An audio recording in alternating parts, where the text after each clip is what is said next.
الانفال مبارکه سوره چې د قران عظیم شان نه نویومه مبارکه سوره ده په مدینه منوره کې را نازله شوې ده. اته مبارک آیاتونه لري. تلاوت او پښتو ترجمه یې لومړی آیت څخه اوري. بسم الله الرحمن الرحیم. د الله په نوم چې ډیر زیات مهربان پوره رحم لرونکی دی.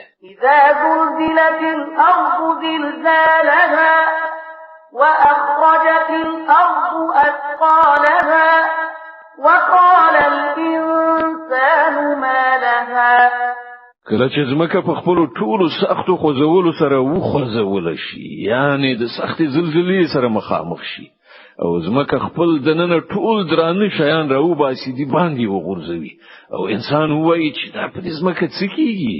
يومئذ تحدث أخبارها بأن ربك أوحى لها.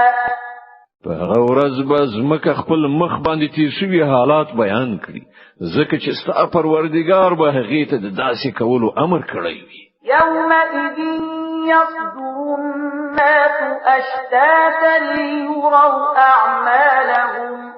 په هغه ورځ به خلک په تیت پرک حالت یعنی جلا جلا وروګرځي تر څو چې د هغو د اعمالونو جزا هغو ته وښودل شي. فمن يعمل مثقال ذرة خيرا يره.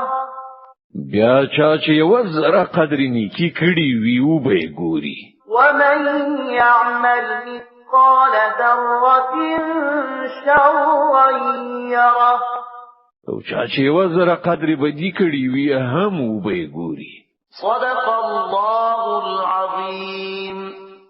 الله ستر رښتیا ویونکی.